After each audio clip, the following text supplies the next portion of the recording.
Hello, everybody. Hi, everybody. Oh, we just get waiting for one more. There's Davey. Hello, everybody. Welcome to OMM Academy Live. Now, obviously, we can't go running in the hills and driving off places at the moment. So what we thought we'd do is take this opportunity to do some training sessions in our back gardens. So we've got Stu, who's very kindly offered to lead us through some training exercises for navigation and some other topics that we're going to cover next time. But for now, me, James, and Davey, obviously we are absolute flawless navigators, never ever been lost in our lives. I've certainly never spent hours wandering on Crinkle Crags and ended up in Eskdale. But anyway, Stu's going to go through this training session with us, looking at kind of basics of using a compass. And hopefully you guys find this helpful and you can follow on at home with what we're doing. A little note on running in the hills as well. Obviously, make sure you're staying home and only kind of running from your houses at the moment so that we're protecting the NHS and following all the guidelines. But yeah, hopefully you find these sessions helpful and ask any comments or any questions that you may have. And yeah, let's get started. Stu, what are we going to learn about today? Well, thanks very much, Al. As you say, one of the most interesting things about getting out into the hills is going to new places. But it's quite helpful if you can actually get there on purpose and also find your way back.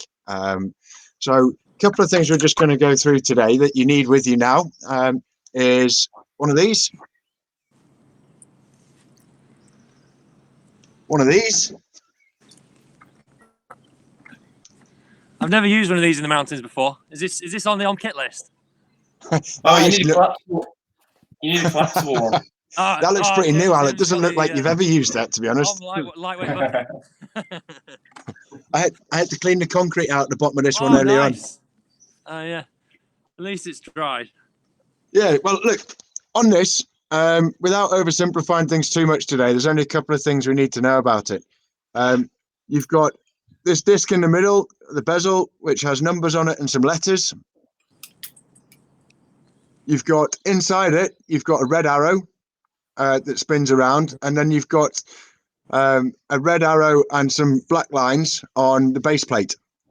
And at the very top of the compass, as you can see, you've got a little marker just here.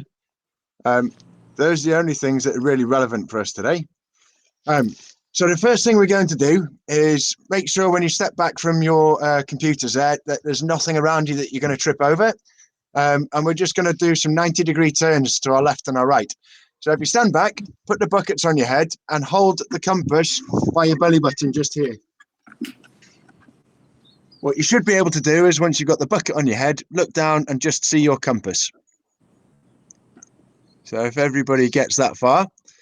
When you're looking down, what I'd like you to do is make sure you've got north or N or 0 degrees at the top of your compass. So just like this. Yep. Check. And then what I'd like you to do with your buckets back on your head is look down at your red needle and make sure it's lined up with north or with 0 on your compass so that you're now pointing north. Say that again. What I'd like you to do, once you've got N at the top of your compass, is put the bucket back on your head and then move yourself around until your red arrow is pointing at N. So that you're now facing north. You want us to turn to face north? Yes, please. Got it. Okay, so what I'd now like you to do is turn 90 degrees to your right, and what you should end up seeing is the red arrow on your compass will be pointing west or at 270 degrees once you've done that.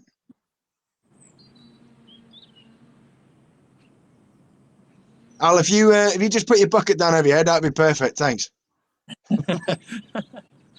Quite like it in here. Yeah. Well, it has added benefits for the rest of us as well. Bitchy. So if everybody's now moved that 90 degrees to the right, if you could then turn another 90 degrees to your right, you'll find that the needle then moves to pointing south or 180 degrees. And once you've gone there again, James, thanks, that's good. Once you've gone there again, turn another 90 degrees to your right. So the needle should now be pointing east or at 90 degrees. You take one more 90-degree turn to your right-hand side and you'll be back to facing north. So just to confirm this, turn 90 degrees to your left.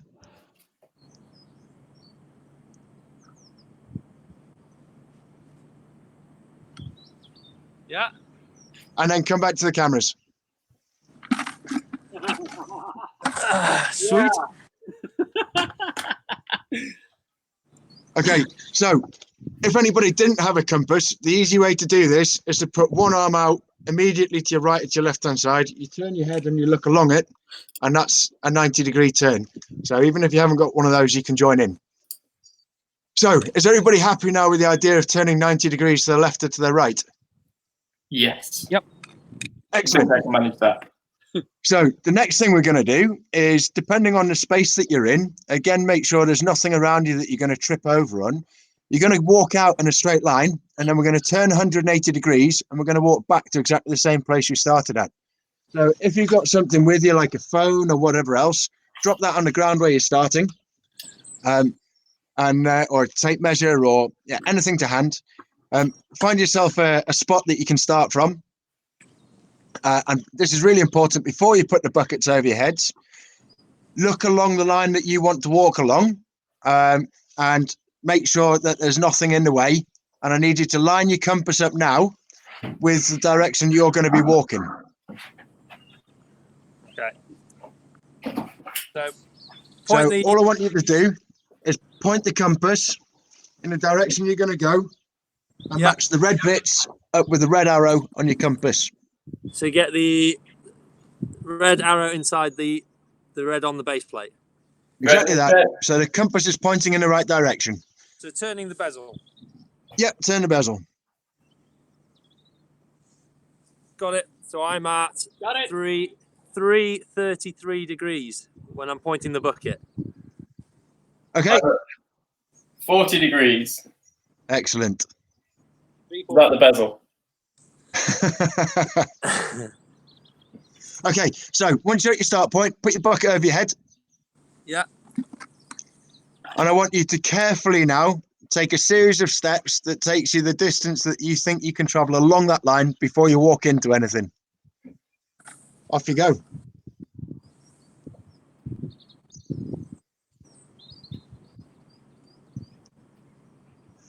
Okay, once you get to where you finish there, I want you to turn 180 degrees. Yep. No, go back to where I'll go back to where you were. I can't hear you from over there. Yeah. Okay, so turn 180 degrees with your bucket still on your head, and I want you to walk the same number of paces back to where you started from.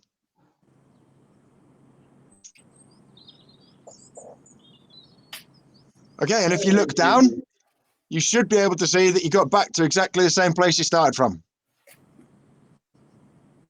James, you all good with that? Good. Good. Maybe. Oh, welcome back. Okay, come back to your computers. Okay, so James, if you can just flash that graphic up for us. Oh, yeah.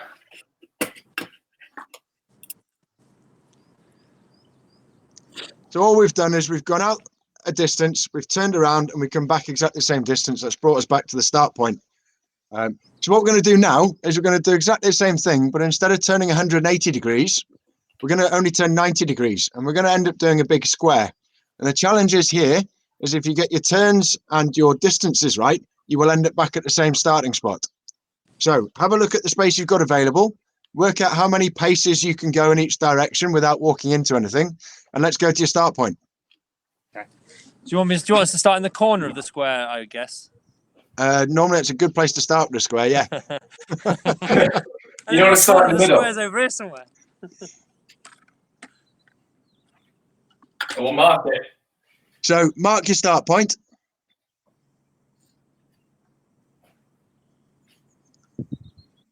Okay, buckets on heads. Line the arrows up, yeah? Yeah, line the arrows up with the direction of your first side of the square that you're going to walk. And then off you go. Once you get to the corner, turn 90 degrees.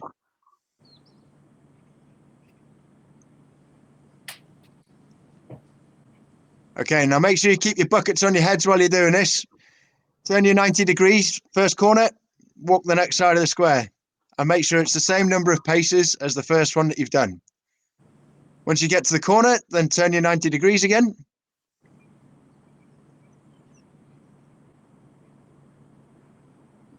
And then turn 90 again and walk the last side of the square. Now, without taking the bucket off your head, you should be able to look down and see that you've arrived back at your start point. Well done, Davey. Smashed it. Well done, Al. James is still working out how to add 90 every time he's turning. Josh. Over this way, James. No pressure. Yeah. It kind of worked. It didn't end up on the road. Hey. At least these days there's not too much traffic on the roads, mate, so you should have been all right. That's Okay. good. 'Cause quite often in a fell race, you have to run round in an exact square. Listen, this is like Mr. Miyagi teaching navigation, okay? I'm not saying I'm Mr. Miyagi, but you'll understand the purpose of it when we get to the end of it. The downside is I don't get a nicely painted fence. Okay, so we've all done a square. So what we're going to do now is we're going to go back to the first exercise we just did, which is in a line. But what I'd like you to do is find something, whether it be imaginary or a physical object, and I want you to put it in the middle of where you're going to be walking. So there's an obstacle in your way for a straight line exercise here. James, perfect. Nice pink ball. Swiss ball. Nice, boy. Without knowing the number of viewers on this one, I'm not going to make any comment about that obstacle that you've got there, James. Yeah, well, you know. So what we're going to do here is the same as what we did on the second exercise we did. You're going to have a look at a straight line that you're going to walk, and I want you to effectively walk to where you're going to hit that obstacle. Now you're taking your time with this. You've got your bucket over your head, and you will see when you get to your obstacle. So from your start point, again, mark your start point. Put your bucket, take your bearing directly through your obstacle, and then put your bucket on your head. Okay. And what I want you to do is follow your bearing until you can see the obstacle underneath your bucket. And once you get to that stage, just stop and wait for everybody else to catch up. Okay. Lining up my bearing. Okay. Okay, my bucket is on still on 332 degrees. Okay, so Davey, James, your obstacle, just wait there. Two, Excellent. Al's at his obstacle now. Al, keep your bucket on your head, buddy. Yeah. 210. Okay, so what I want you to do now is either turn left or right 90 degrees. So 210, 300. Yeah. Okay, and I want you to take 2 steps forwards.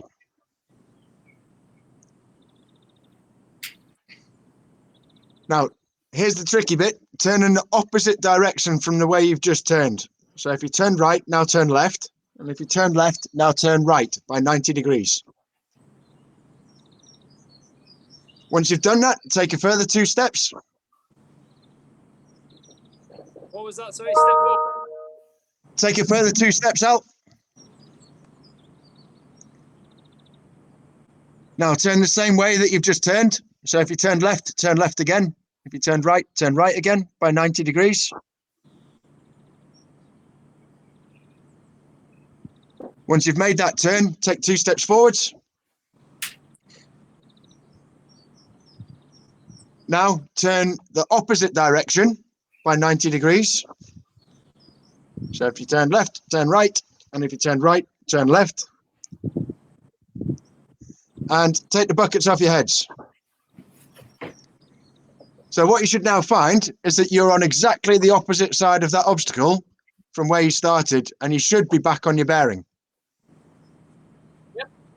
Brilliant. Come back. Smashed it. Excellent.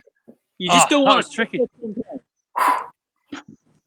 It's good. It's interesting. The difference of having the bucket on Yeah. just is really good. It's a really good kind of teaching tool because you just totally see how dependent on the compass you are, and how much when you're just wandering around, you're thinking about what's around you. But you take all of that away and just give you the compass.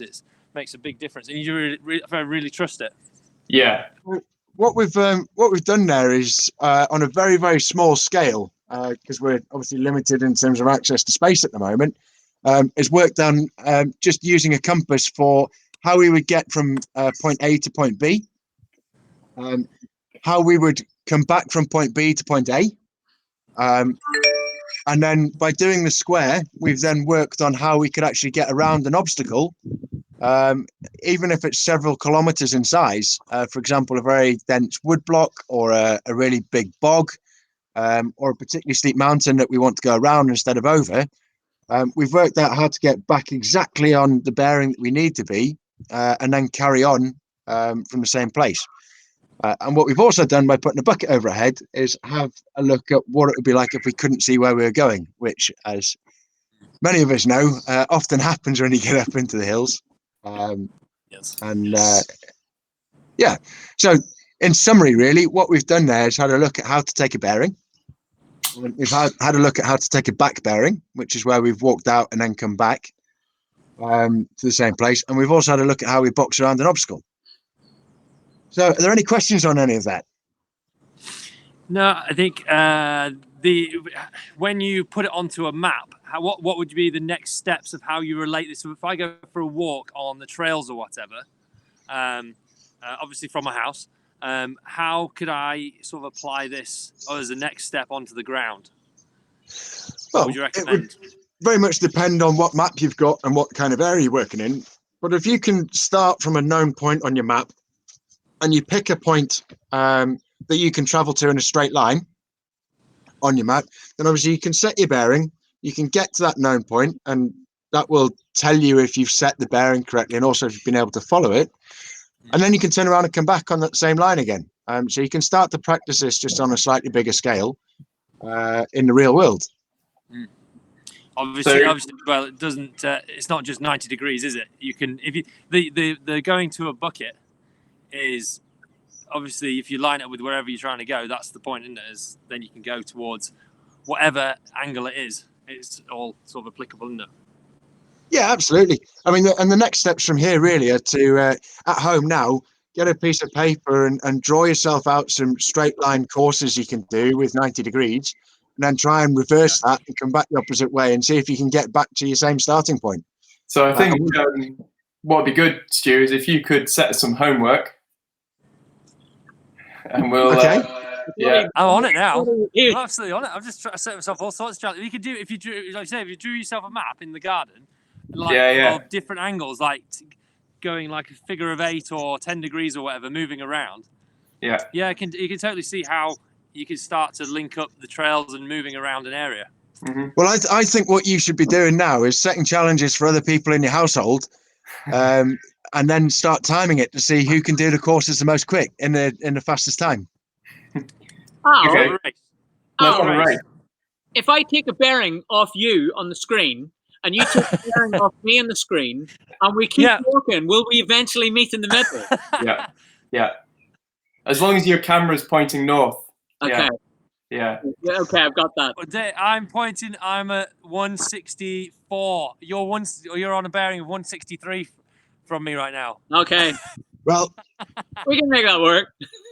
Without sort of wanting to stretch the ability of technology too much, I'm not quite sure we can walk through each other's screens into each other's gardens just yet.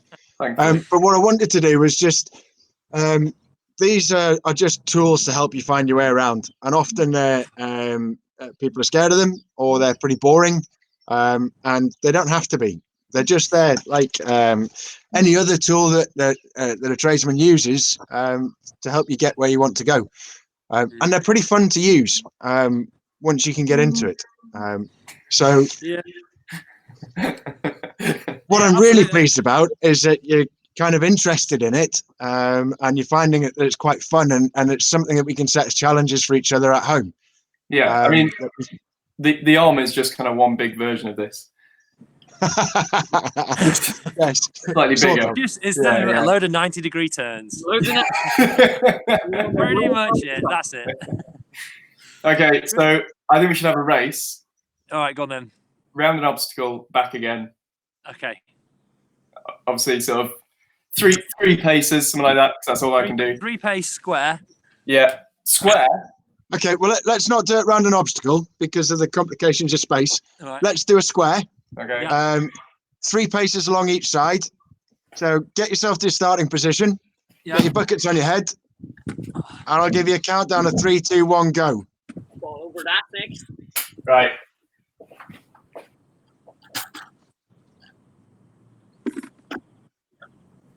Okay, is everybody ready? Yeah. Yeah. 3, 2, 1, go.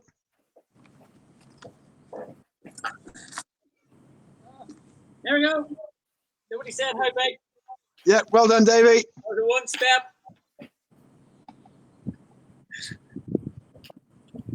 How many steps are you doing on your square, Davey? I only did one. Oh, Nobody told me disqualified. that was awful. Well done, Al. That was awful. Davey's Speed nav disqualified. is He only did one David's step. out. Al, Speed you nav, actually I think- did 3 steps, and James, you just finished counting, right? Yeah. Yeah. James found his We're Speed nav is definitely a thing. Or is that orienteering? That might be what orienteering is. Yeah. Okay, well, never guys, knowing what we did. in summary, we've covered a bearing, a back bearing, and boxing around an obstacle. Hopefully, it's given you something that you can go in and practice on now, and made you think a little bit more about how we can use this in the real world. Yeah. Awesome. Thanks very much, Stu. That's really helpful. Everybody at home, we'll think of some more little training exercises. On Thursday, we are going to be doing a outdoor challenge. It's a mystery challenge where we will set you a little challenge to do in your own home, which will be timed, and there will be we're going to run a leaderboard through the lockdown period. So we're not bored at all. We're not. Thursday at 4, and then we'll do another training session next Tuesday at 4 as well. So thank you all for tuning in. Leave your comments. We'll see you Thursday at 4.